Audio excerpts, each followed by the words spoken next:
నమస్తే ఫ్రెండ్స్, బాగున్నారా అందరూ? నిన్న పాఠం పెట్టాను చూసారా? ఎవరి భాష వాళ్ళకి వినసొంపు. అంతవరకు సామల సదాశివ గారికి ఎవరెవరు ఫ్రెండ్స్ ఉన్నారు, లక్ష్మణ శాస్త్రి గారితో పరిచయం ఏంటి, అక్కడ తిరుమల రామచంద్ర గారు ఆయనతో పరిచయం ఏంటి, తర్వాత కేకే అబ్బాస్ అని ఎందుకు చెప్పారు, బ్లిడ్జ్ పత్రిక అంటే ఏంటి, తర్వాత ఇంకోటి ఏంటి హైదరాబాద్ నోట్బుక్ ఏంటి, దాంట్లో చివరి పేజీ అంటే ఏంటి, కరంజీ అని, ఇవన్నీ ముఖ్య విషయాలన్నీ చెప్పాను.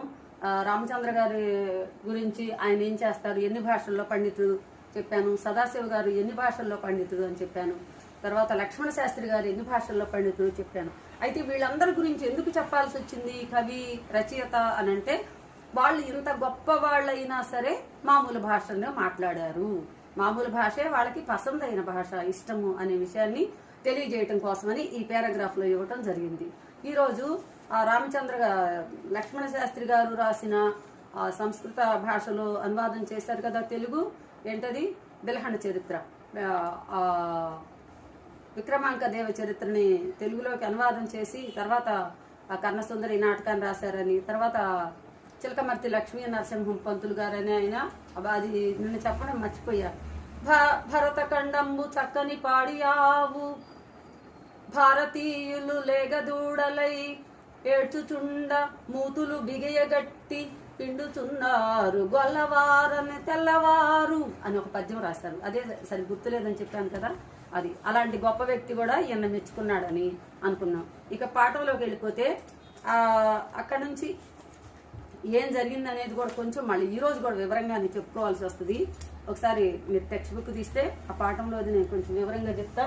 ఇది ఇవాళ మన పాఠం కూడా ఎవరి భాష వాళ్ళకి వినసొంపు, డాక్టర్ సామల సదాశివ గారు. ఇక్కడ సామల సదాశివ గారికి లక్ష్మణ శాస్త్రి గారు ఎలాంటి వారట, గురుస్థానీయులు. ఎందుకని? ఆయన సమక్షంలో ఉండి, అంటే లక్ష్మణ శాస్త్రి గారు ప్రముఖ సాహితీవేత్త, విద్యావేత్త, ఆయన రచనలు చేశారు కాబట్టి ఆ రచనలు ఆ కావ్యాలు చదివిన వాళ్ళంతా కూడా దానికి సంబంధించిన జాబులు రాస్తూ మనము రామచంద్ర గారి గురించి చెప్పుకుంటున్నాం, లక్ష్మణ శాస్త్రి గారి గురించి చెప్పుకుంటున్నాం కాబట్టి ఇక్కడ ఇంకో విషయం గుర్తొచ్చింది. అదేంటంటే టెక్స్ట్ బుక్ లో చూసుకొని దాన్ని వివరణ చెప్తాను. టెక్స్ట్ బుక్ లో చదువుకోవాలి, చదువుకున్న తర్వాత చూద్దాము. ఈ నడుమ వ్యాస పూర్ణిమ సందర్భాన బాసర సరస్వతి క్షేత్రంలో ఎందరో వ్యాస వాంగ్మయం మీద అధికారం ఉన్న పండితులు, పౌరాణికులు ప్రసంగించారు. ఒకనాటి వ్యాస భారత మీద ప్రసంగం ఉస్మానియా యూనివర్సిటీ నుంచి సంస్కృతం ప్రొఫెసర్ గా ఉద్యోగ విరమణ చేసి విశ్రాంతి జీవితాన్ని గడుపుతున్న కె కమల గారు చేసినారు. ఆమెను చూస్తూ ఉంటే, వాగ్దాటి వింటూ ఉంటే ఎవరో యాదికి వచ్చినారు. మధ్యాహ్న భోజన సమయంలో ఆమెను పరిచయం చేసుకున్నాను. ఆమె కప్పగంతుల లక్ష్మణ శాస్త్రి గారి కుమార్తె, మా గురుపుత్రిక. నమస్కరించాను. లక్ష్మణ శాస్త్రి గారు మహబూబ్ నగర్ జిల్లాలోని వనపర్తి సంస్థానానికి చెందినవారు. ఈ పారాగ్రాఫ్ అయిపోయింది. ఇక ఈ పారాగ్రాఫ్ అయిపోయింది కాబట్టి ఇంతవరకు చూద్దాం. ఇంకా కూడా కొంచెం ఉంది, ఇది కూడా చదువుకొని వివరంగా చూద్దాం. నిజాం కాలంలో సమాచార పౌర సంబంధాల శాఖలో అసిస్టెంట్ డైరెక్టర్గా ఉద్యోగంలో చేరి చివరికి స్కూల్ ఎడ్యుకేషన్ డైరెక్టర్ ఆఫీసులో deputy director for oriental languages పదవిలో ఉద్యోగ విరమణ చేసినారు. కాబట్టి ఇక్కడ మనకి పాఠాన్ని ఏమి ఇచ్చారు, మళ్ళీ ఇంకొక వ్యక్తి గుర్తొచ్చారు. ఒకరోజు సామల సదాశివ గారు అట్లా వెళుతూ ఉంటేనంట, మధ్యాహ్న సమయంలో ఉస్మానియా యూనివర్సిటీ నుంచి ఒక అద్భుతమైన ప్రసంగం వినిపిస్తూ ఉందంట. అది దేని సందర్భంగా? వ్యాస పూర్ణిమ సందర్భంగా. వ్యాస పూర్ణిమ అంటే మొన్నే ఫ్రెండ్స్ మన వ్యాస పూర్ణిమ చేసుకున్నాం, దాన్ని గురు పౌర్ణమి అంటాము. గురు పౌర్ణమి అంటే మనం సాయిబాబాని కొలుస్తాము, తప్పులేదు. కానీ అసలు గురువు ఎవరంటే వ్యాస భగవానుడు. ఎందుకు వచ్చింది ఆ వ్యాస పూర్ణిమ అంటే? వ్యాస భగవానుడు వేదాలని 4 భాగాలు చేసి ప్రపంచానికి అందించాడు. కాబట్టి ఆ సందర్భంగా ఏ రోజైతే ఆ వేదాలు ప్రపంచానికి అందినయో 4 భాగాలయ్యి అప్పుడు వ్యాస పూర్ణిమగా జరుపుకున్నారు. అయితే ఆ వ్యాస పూర్ణిమ సందర్భంగా బాసర క్షేత్రంలో సరస్వతి క్షేత్రం ఉంది. బాసరలో ఎవరున్నారు? సరస్వతి అమ్మవారు, చదువుల దేవత. ఆ దేవత ఆ క్షేత్రంలో వెలిసింది కాబట్టి అది బాసర సరస్వతి క్షేత్రంగా వెలసిల్లుతుంది. ఆ బాసర సరస్వతి క్షేత్రంలో వ్యాస వాంగ్మయం అంటే వ్యాసుడు రాసిన పుస్తకాల మీద చర్చ జరుగుతూ ఉంది. ఇక్కడ ఎవరు గొంతు వినిపిస్తూ ఉంది?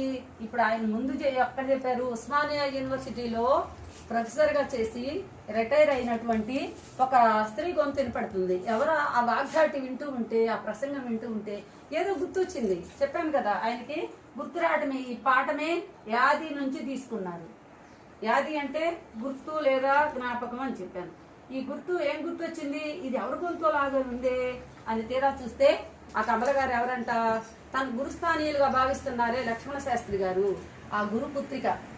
ఆ దగ్గరికి వెళ్ళి నమస్కారం చేసుకుని వచ్చేసాడు. సంతోషం. తర్వాత ఇంకొక రోజు ఏం జరిగిందంటే, ఇంకొక రోజు అంటే ఎప్పుడు, వ్యాస పూర్ణిమ సందర్భంగా బాసర సరస్వతి క్షేత్రంలో ఒక విషయం జరిగింది. అది కూడా ఈ పాఠంలో చాలా ముఖ్యమైనది. ఏం జరిగింది? వ్యాస వాంగ్మయం మీద, అంటే వ్యాసుడు రాసిన పుస్తకాల మీద, సాహిత్యం అంటారు కవులు రాస్తే. ఉస్మానియా యూనివర్సిటీలో ప్రొఫెసర్గా చేసింది ఎవరు? కె కమల గారు. ఈ కమల ఎవరు? లక్ష్మణ శాస్త్రి గారికి కూతురు. ఆవిడ ఏం చేశారు? ప్రొఫెసర్గా చేసి రిటైర్ అయ్యారు. ఆమె వాగ్దాన్ని వింటే ఆ తండ్రి గారు గుర్తొచ్చారంట. కాబట్టి మన రచయిత గారు వెళ్ళి ఆమెకి నమస్కారం చేసేసారు. ఇది అయిపోయింది. తర్వాత ఒకసారి వ్యాస పూర్ణిమ సందర్భంగా బాసర సరస్వతి క్షేత్రంలో వ్యాస వాంగ్మయం మీద చర్చ జరుగుతుంది. అసలు ఇప్పుడు లక్ష్మణ శాస్త్రి గారి గురించి ఇంత చెప్పుకున్నాం కదా, ఆయన ఏం చేస్తారు అంటే, ఈ పుస్తకాలు రాసేవాళ్ళు ఊరిక పుస్తకాలు రాసి కాలక్షేపం చేస్తారు అనుకుంటారు మీరు, ఊరికే కబుర్లు చెప్తారు అని. కానీ వాళ్ళు కూడా ఒక గౌరవమైన ఒక గొప్ప పదవిలో ఉంటారు. ఈ లక్ష్మణ శాస్త్రి గారు ఏ పదవిలో ఉండేవాళ్ళంట, మనకి చాలా ముఖ్యమైన విషయాలు వస్తాయి. పేజీ నెంబర్ 17లో ఫస్టే ఉంటుంది చూడు. నిజాం కాలంలో సమాచార పౌర సంబంధాల శాఖలో, అండర్లైన్ చేసుకోండి, అసిస్టెంట్ డైరెక్టర్గా ఉద్యోగంలో చేరి చివరకు స్కూల్ ఎడ్యుకేషన్ డైరెక్టర్ ఆఫీసులో deputy director for oriental languages పదవిలో ఉద్యోగ విరమణ చేశారు. అంటే ఆయన ఉద్యోగం చేసి మంచి గౌరవప్రదమైన మంచి హోదా కలిగిన ఉద్యోగం చేసి తర్వాత రిటైర్ అయ్యారు. రిటైర్ అయ్యి ఉన్నారు. ఇది ఇప్పుడు ఫస్ట్ పార్ట్ అయిపోయింది.